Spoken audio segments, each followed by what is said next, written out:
Dear colleagues and dear audience, welcome to today's webinar, MPS II Family Matters. My name is Dr. Christina Lampe. I'm a physician of the Rare Disease Center at the University Hospital at the University of Giessen in Germany. And now I'm going to show you my slides. So for sure, here I mentioned my speaker's disclosures, and I would like to start with the agenda. The agenda today is awareness of MPS, a family of diseases, the family inheritance patterns and family history of MPS II, which are very important, the impact on MPS II on families, siblings and caregivers, but also the question and answer session after this talk. And I would kindly ask you to submit any questions you have at any time during this presentation. You have a submission box on your screen below the webinar presentation, and please feel free and ask as much questions as possible. So the first part of my presentation will be the awareness of the MPS family of diseases. And first I would like to start with a question to you. So which MPS diseases do you know most about, or which diseases are you taking care of? Non-MPSs, some of all the mentioned, or all of them? Here we have mentioned MPS 1, 2, 3, 4, 6, 7, and 9. So just think about before we go more into detail. And here I would like to start with the disease mechanism of the MPS family. As you know, MPS is not only one disease, but it is a group of diseases that is actually caused by a genetic defect or mutation that is leading to an enzyme deficiency. And here the major problem is that due to the enzyme deficiency, glycosaminoglycans or mucopolysaccharides, which are the components of the extracellular matrix, cannot be degraded due to this enzyme deficiency. And this means that the glycosaminoglycans are stored in the cells. Since the extracellular matrix is unique in the body, it means that glycosaminoglycans are stored everywhere in the body, in all cells and all organ systems. This is why MPSs are a multisystemic disease. Additionally, these stored glycosaminoglycans that cannot be excreted or recycled are influencing the whole cell pathophysiology and is disturbing the function of all the cells in the body. And you can see here on the slides, usually the lysosome, which is producing and managing the enzymes, is ready to cut down the glycosaminoglycans, and the small parts or particles can be excreted. But without any enzyme, you see the storage and the GAG accumulation in cells. And actually this, due to MPSs, we have 7 different enzyme deficiencies leading to 7 types of MPS. And actually, you see that the MPS family, and you saw even on the long list in the first question how many MPS types we have. So we have 7. In all together, they have quite, still a very rare disease, but they have quite a high incidence with 1.2 patients per 100,000 live births in US. But if you see the different types of MPS, like here MPS II with 0.29, you see that the different types of MPS are extremely rare, but the family is a little bit bigger. And so whenever you think to MPS, you have to test to understand whether the patient is suffering from MPS. The subtype is less important in the first step, but very important for the therapy and treatment after. So you have in any case to test the patient. The characteristics shared among the MPS family are, as I mentioned already, they are rare genetic disorders. They are progressive and chronic and reducing the life expectancy. So it means patients really are born with that disease, and due to the progression, they will show signs and symptoms in any case, even if they are attenuated, so more mild affected or severely affected. It's just matter of the speed of progression.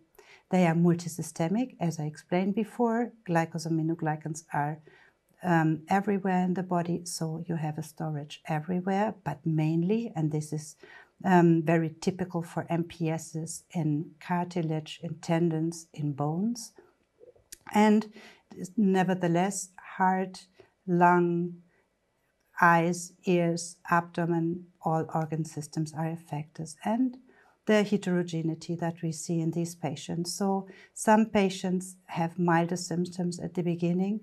Actually, all MPS patients that are born look normal and very, very healthy at birth, but due to the continuous storage of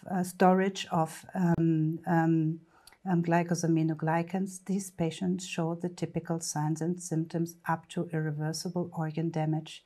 And in milder cases, it takes longer, but in severe cases, it is even faster. The similarities and difference between the MPS family are shown in this table here. What you can see that a key symptom in MPSs are the joint joint mobility. It means that we have hypermobile joints, and this is something very exclusive for MPS IV. We have hypermobile joints and only a somatic involvement in these patients. So MPS IV is more a musculoskeletal disease. And we have the group of MPSs that I call usually the stiff ones. These are MPS types that are showing joint stiffness, like MPS 1, 2, 6, 7, and probably also 9. In MPS 9, we know only a handful cases all over the world, so the knowledge about this part is this disease type is not very good. So joint stiffness might be one sign of MPSs if we are talking about awareness. The major problem is that this joint stiffness is not the earliest or first sign. So it means the children are quite older when you see a joint stiffness or contractures of joints. So it is a later sign in the disease. We have also patients that have, or types of MPS that have CNS involvement and somatic signs, but also without. So for example, MPS 4 and 6 never have any cognitive involvement, while in MPS 1, 2, and 7, we may have patients that have cognitive involvement and some don't have. MPS 3 is a group of 4 different enzyme deficiencies that at the end are mainly cognitive, show cognitive signs and symptoms and less somatic signs. So this is a division in these patients, but at the end they look very similar. So at the first view you cannot decide the type of MPS, and you need more deeper lab testing to understand really the subtype of MPS. If we are looking to the somatic symptoms of the MPS family, I said already that these patients have a multisystemic disease. So all organ systems are affected, like the ENT manifestations, like frequent respiratory infections or otitis, or adenotonsillar hypertrophy, noisy breathing, and sleep apnea, chronic nasal discharge, or hearing loss. So the ENT system is quite affected in MPSs, especially also in MPS II due to the narrowed airways these patients show. We have also cardiac manifestations in MPS patients with mainly heart valve insufficiency or in heart murmur. We have gastrointestinal issues with hernia, which is one of the most earliest and common signs in MPS II, in combination with the frequent respiratory infections. We have an enlarged liver and spleen or recurrent diarrhea. We have also a vision impairment, especially in, actually a visual impairment in all MPSs, but a corneal clouding. It's very typical for MPS I, but no corneal clouding is seen in MPS II patients. This is one besides the X chromosomal inheritance, one of the typical things of MPS II, no corneal clouding. And we have the musculoskeletal manifestations that I said already, the joint contractures or stiffness, and the radiological signs of skeletal involvement like hip dysplasia or shortening of the long bones, etc. So let's start with the quiz. Which MPSs are involved? We have here case A and B. You see the pictures of these patients. They were around the same age. The female one 18 months, the male 24 months. The height was in case A at 18 months, 10 on the 10th percentile, while the other patient actually was of normal height, had just an enlarged head. We had in case A no free walking at 18 months, which is actually late, and only standing with support. The other patient started his first step at the age of 13 months, so extremely normal.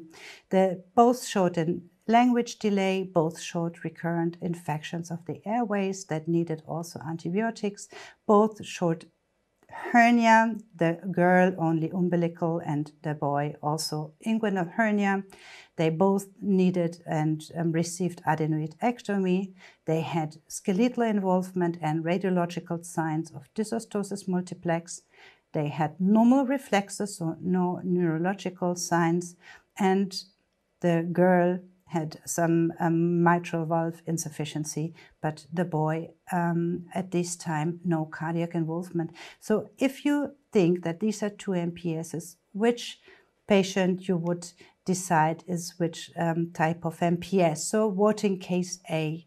What MPS would you think is involved here? Probably it's difficult because it is a typical classical MPS from the stiff one. So it could be an MPS 1, 2, MPS 1, 2, 6, and 7. 7 is extremely rare. MPS 1 is quite likely. This is why you have to test immediately, and you could perform a bone marrow transplantation under the age of 2.5 years. MPS II is unlikely because it's a girl. It is X chromosomal inherited, and MPS 6 is for sure, and 7 is possible. But how is about case B? We have a boy. He is with a coarse face. We know that he has a developmental delay. He has hernia, recurrent infections of the airways, a little bit of stiffness of joints. So what could be? Actually, it could be, since he has no hypermobile joints, then we would think to MPS 4. We have the group of stiff MPS patients that we would show. So it's MPS 1, 2, 6, and 7, like in case A. Now, here it's the question, which type could it be? And due to the enlarged head, the inguinal hernia, and the recurrent infections, and it is a boy, so we would think it is an MPS II boy. But as I said before, you need a lab testing to really confirm the diagnosis. Now let's go to the family inheritance patterns and family history of Hunter syndrome. And what we can see that most, or what we know, is that most rare diseases, also the MPSs, are of autosomal recessive inheritance. So both parents must be carriers, and then they give the defect or the mutation or the defect gene to their children. So for example, if mother and father are both carriers of a MPS mutation, means that 50% that you see in the second row, the 50% of children receive one MPS mutation from or mother or father, while 25% of patients receive the healthy mutation from both parents by chance for sure. So they are healthy and they are not carrier anymore. So the MPS gene is out of this family tree.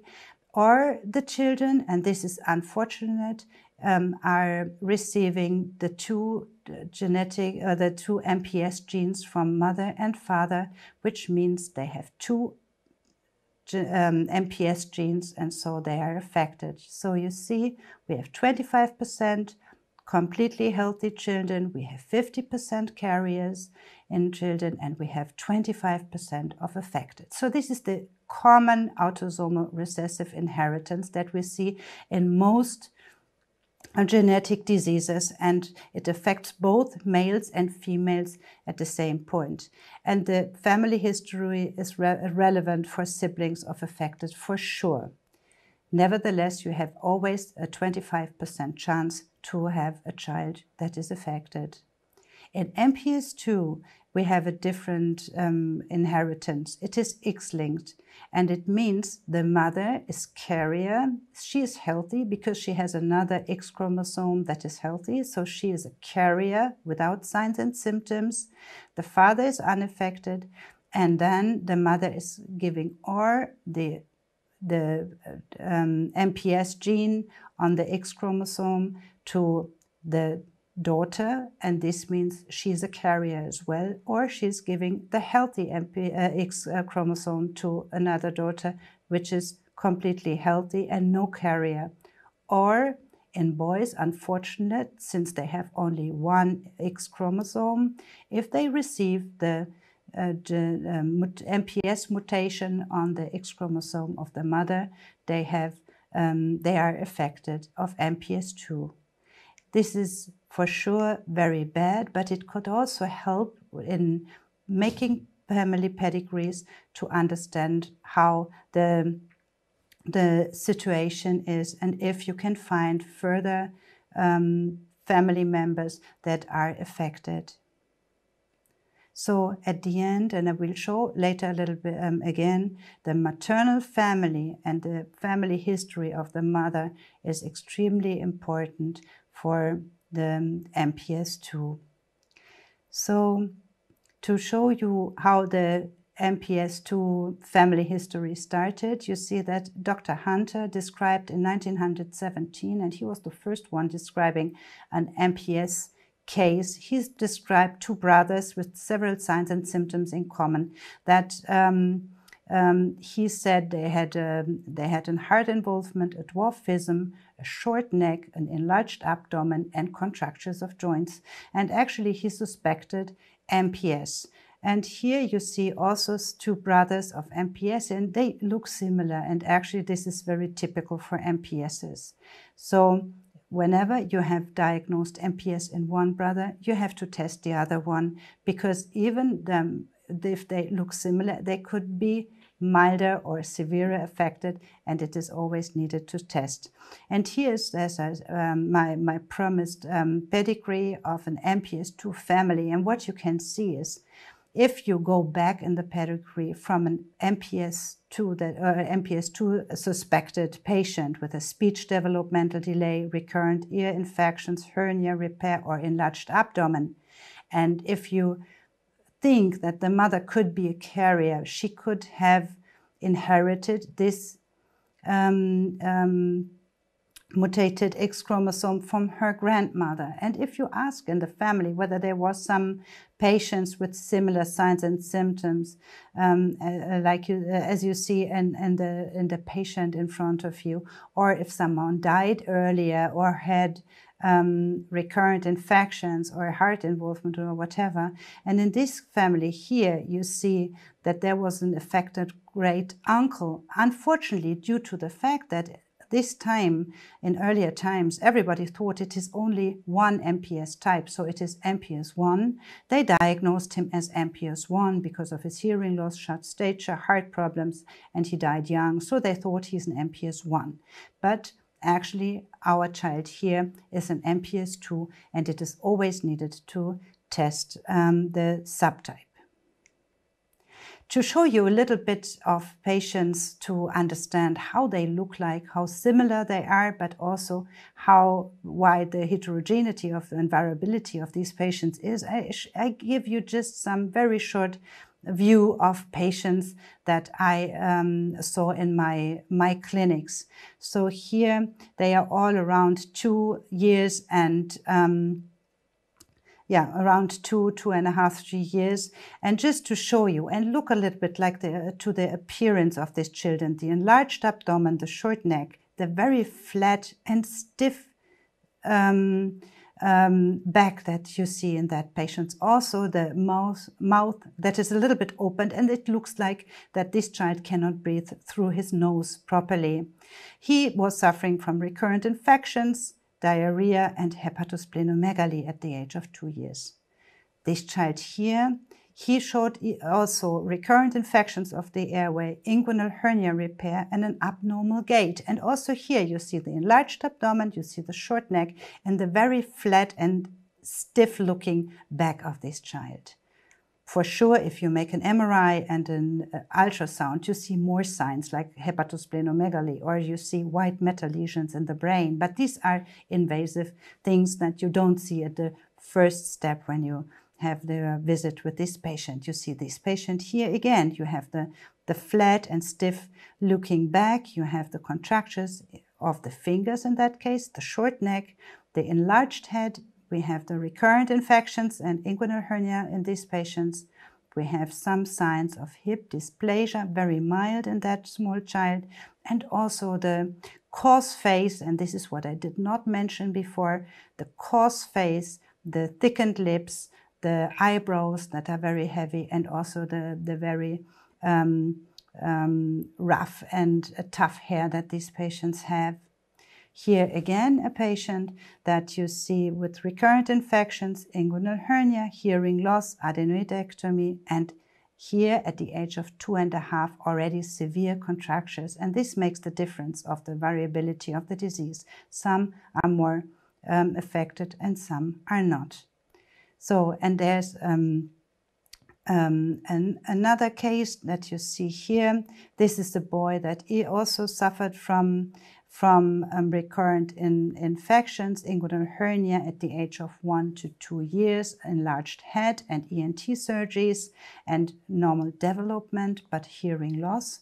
And what you can see at the age of 2.5 years, so in the disease progression, you see that he was more clumsy, tired quickly, breathing problems, large abdomen, hearing aids, white matter lesions in the coarse face. So you see there is indeed a progression in the disease course. And here, if you are diagnosing MPS with no family history, what you can see is that recurrent infections of the airways, hernia, but also ENT surgeries on some developmental delay should lead to a diagnosis of MPS. Unfortunately, these are very unspecific signs and symptoms, and it is very difficult to make a diagnosis out of unspecific symptoms. But in combination, if you step back a little bit and see in a 360 degrees manner to these patients, you will see that you will find unspecific signs that in combination will lead to MPS.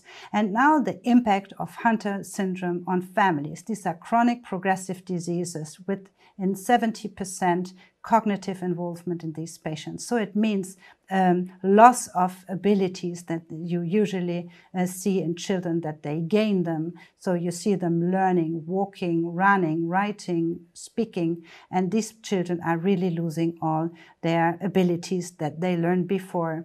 And what is the impact on Hunter patients? First, for sure, if you have a Hunter patient diagnosed, and I mentioned it before, you have to find out whether it is a spontaneous mutation or if the mother is a carrier of this mutation. If the mother is carrier, you should even see whether the mother's family has more females that may probably under suspicion of suffering MPS II. So you would, in any case, whenever you have carrier mother, you would test, like you see, as you see here in the pedigree, you would test the sisters of the mother, because then you can at least calculate the risk of having other children with MPSs.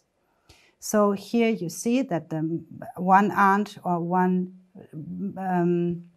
sister of the mother was affected as well. She had one female cousin that was carrier, one child, female, without any mutation, and an undiagnosed, very young female cousin that was affected. And actually, the earlier you make diagnosis, the earlier you can start treatment, the better is the outcome for the patients.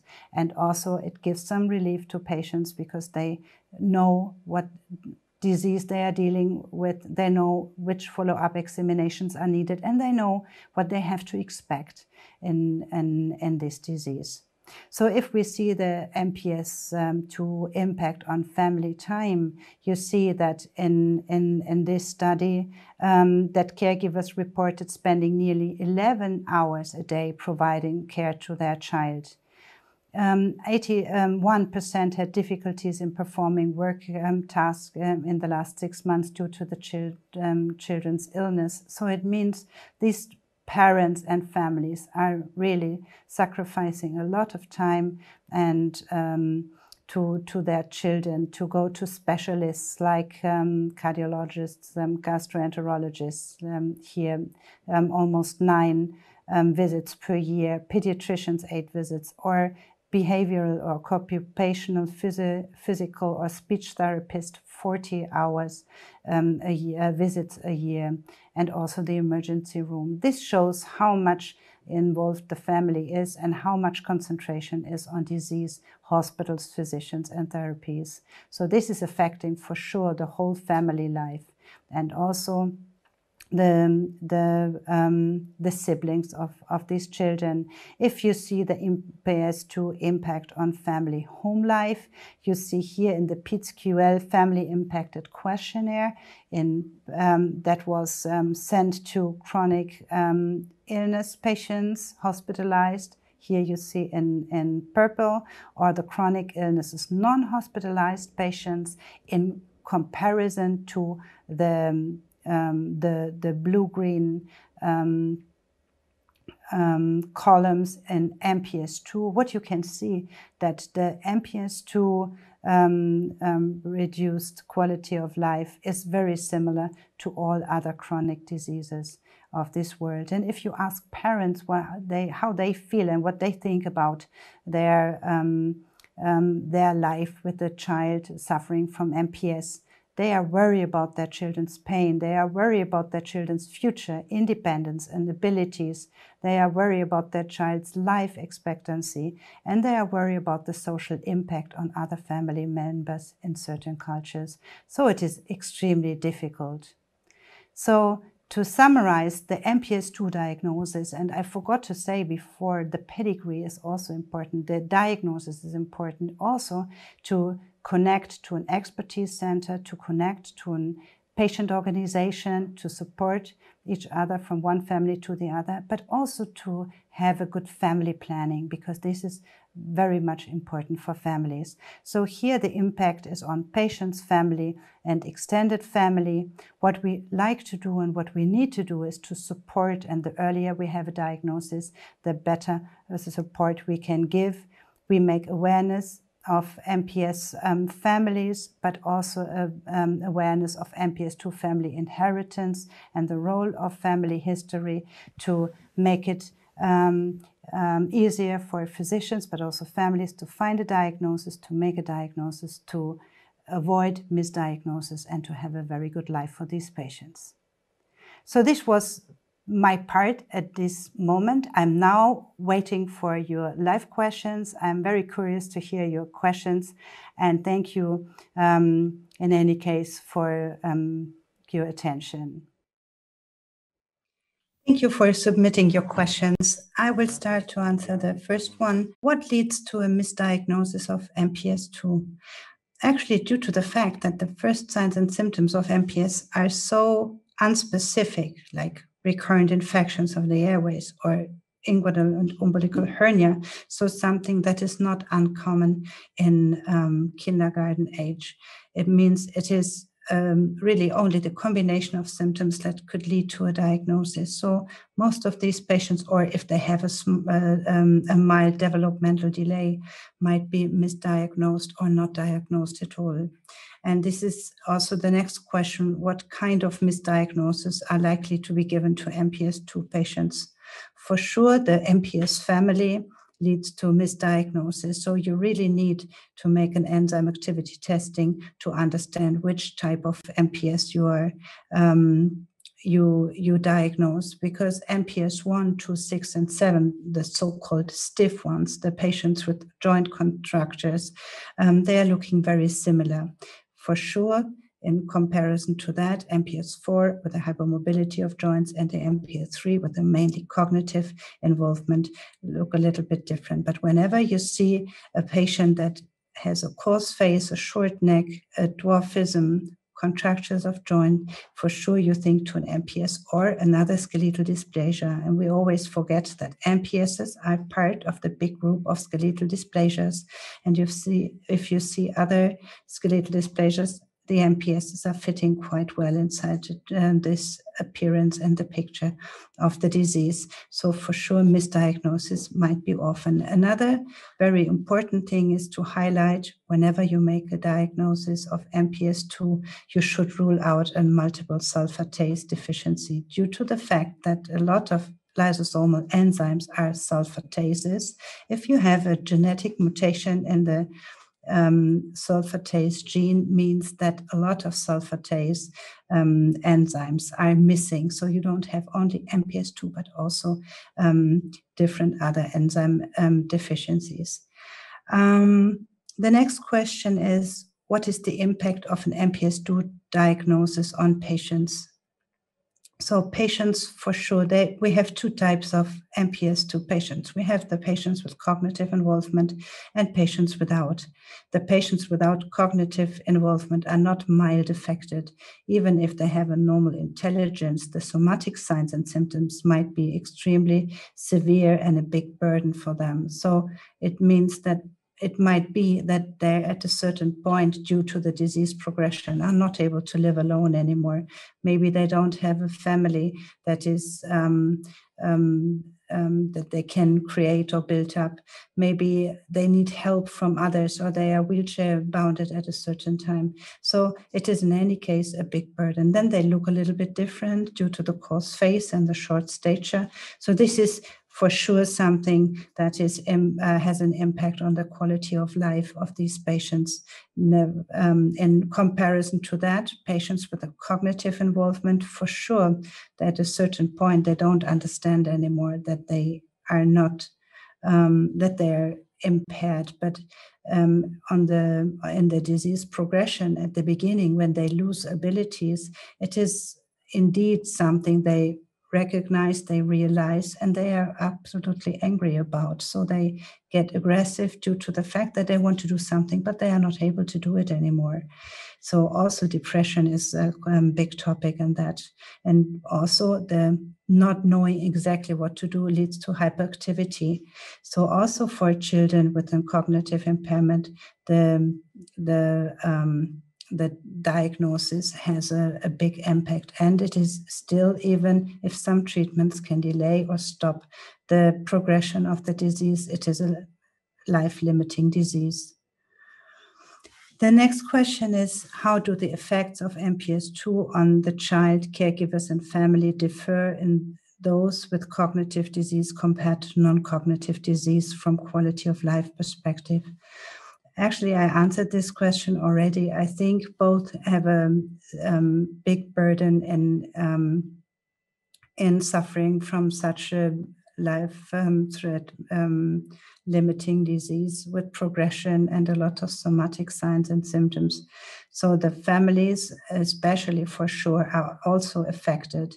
A lot of parents are suffering from depression, or they are scared about their children because parents always wait for children going to kindergarten, school, university, having a job, building up a family. And in these children, they are scared that this will not happen. Patients sometimes say, or parents, life is like a roller coaster. You never know what is happening and going on. It's always an up and down. Another question is, how do parents cope with an MPS II diagnosis? What effects on caregivers do you see long-term? How do you help these with difficulties? Actually, indeed, I mentioned already that parents of MPS patients are suffering from depression and also from isolation due to the fact that a lot of friends are staying away due to the hyperactivity of the child that is running around doing strange things. So the parents are not flexible anymore with their work because the child is very often sick or is not sleeping during night. Sleep difficulties is a big topic in MPS II patients. So parents cannot really plan something and know that it will happen. They always have to be flexible. And for friends, it is sometimes very difficult to cope with that. And so it's also for the parents. One very important thing is how we can help these difficulties for sure is we can organize rehab stays for children and the mothers or even the parents and the siblings. We try to connect them to the patient organization so that they have the chance to get in contact with other parents that are suffering the same, that they have an idea what options and possibilities they have also to travel with a sick child. So these are things we try to do. We try to give some psychological support, but for sure the patient organization has a big impact on that in a positive way. Another question is it true that girls with mucopolysaccharidosis type 2 will always have severe neuronopathic forms?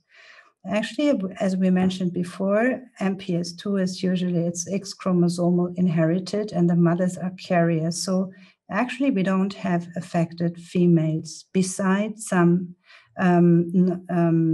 spontaneous mutations that might be with or without cognitive decline. The few MPS females we know from the literature are severely affected. This is true, but if this is a rule, I don't know. Another question, are there special racial groups who manifest more MPS, like FMF or CF? Actually, no, we cannot say that special racial groups like the Ashkenazi Jews and Gaucher are also present in MPS or MPS II. But what we know is that in Asia, we have much more MPS II patients than in other areas. But I think it is more a local or area issue than a racial one. The next question, what examination should be suggested by a general pediatrician to a family with an MPS child in annual basis? Actually, it's a multisystemic disease. So at the end, you have to check all organ systems. I would recommend, there's an European recommendation for MPS II patients where you can find a list with all assessments that you should perform every 6 months or annually in MPS II, and even better because these guidelines are quite old by now. It's from 2011, but we have guidelines for MPS 4 and 6, and they are also very useful for MPS II because they show not only what to do, but also why you have to do it. So you get your explanation why you or what you have to ask the ophthalmologist, because this is something as a general pediatrician you really need to learn before, or you have an idea what you have to ask. To summarize shortly what you have to do actually annually, it's an echocardiography, an ECG to check the heart, an ENT exam for adenoids, the ears, and also the hearing of the child, to check an abdominal ultrasound to see the size of liver and spleen, to make a joint range of motion testing to understand the contractures of joints and the increased need of physiotherapy. Actually, these are and an annually or every other year an MRI of the brain and the craniocervical junction. So these are the main topics. If the child is able to do it, also pulmonary function would be great. But as I said, there are guidelines that help really with lists what to do and what to ask for, look for. How early are patients with MPS II detected in the USA? It's a good question in a overall an international, so US, Europe, Asia questionnaire to understand the age of diagnosis. The diagnosis is, I think, at around 3.5 years. But if we understand that the symptoms start at the age of 2 to 2.5 years, we are 1 year delayed. And this is also the data that we know from Horst with a lot of US patients inside the registry. Horst is the Hunter Outcome Survey, so the registry for MPS II worldwide. Is there a relationship between various mutations and clinical features of the course of the disease? In MPS II, there's no clear genotype-phenotype correlation as we see it in MPS I. But what for sure we can say is that point mutations or small mutations lead to a more milder phenotype, while deletions and big mutations lead to a more severe phenotype. The enzyme activity in blood cannot be used as a marker for severity of the disease due to the fact that you measure the enzyme activity with an artificial substrate. So most also patients with the attenuated or non-neuronopathic phenotype have a zero activity, enzyme activity. So the enzyme is not leading to the phenotype, and the genotype-phenotype correlation is only if you have very severe mutations or very, very small mutations. The earlier the diagnosis is posed, the better for the progression of the disease, but which would be the ideal age to diagnose the disease in order to have the best results? Actually, it's a very clear answer. During pregnancy would be best, because we know from animal models, but also from fetuses that were examined that were MPS II fetuses, that the storage is already started in pregnancy. However, the only, because you cannot treat at this time, the best way to, or the best moment to test is in a newborn screening, because the children, when they are born, look extremely healthy and very proper and absolutely fine. So at this point, the storage has not made any irreversible organ damage. So whenever you start immediately after birth, it would be the best time to prolong the time to organ damage or maybe to avoid it. So newborn screening, which is done in some countries, or at least in some projects, that would be the best for sure. And there's a last question: is urinary mucopolysaccharides still the screening test? It is indeed. The urinary glycosaminoglycan or mucopolysaccharide excretion in urine is indeed a very good marker for an MPS disease. And due to the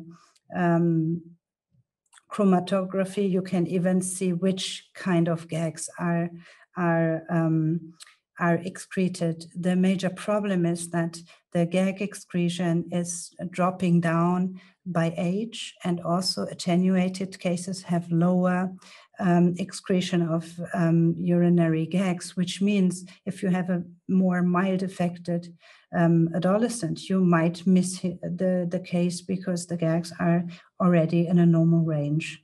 However, it is an easy test. It is easy to be done. You don't have to make a lot of shipping or whatever, so or preparation for shipping. So it means it's the easiest test, but nevertheless, the gold standard of diagnosis is still the enzyme activity measurement in blood.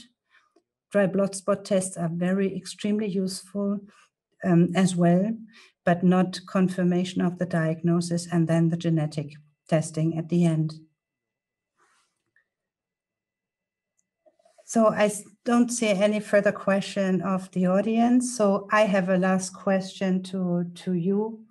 And it is, will the information you heard today help inform your clinical practice?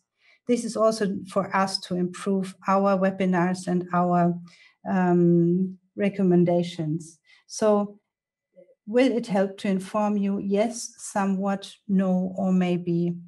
This would be nice if you could answer these questions. And actually, if you are interested in getting more information about Hunter syndrome, there are some resources in the web that might help you to get the information you are looking for. It's, for example, the huntersyndrome.info website. There are podcasts, there are information sheets that you can print out, and you will find some information. There are also other like a YouTube channel or a podcast series that might give you some information you're looking for. Thank you so much for listening today, and bye-bye.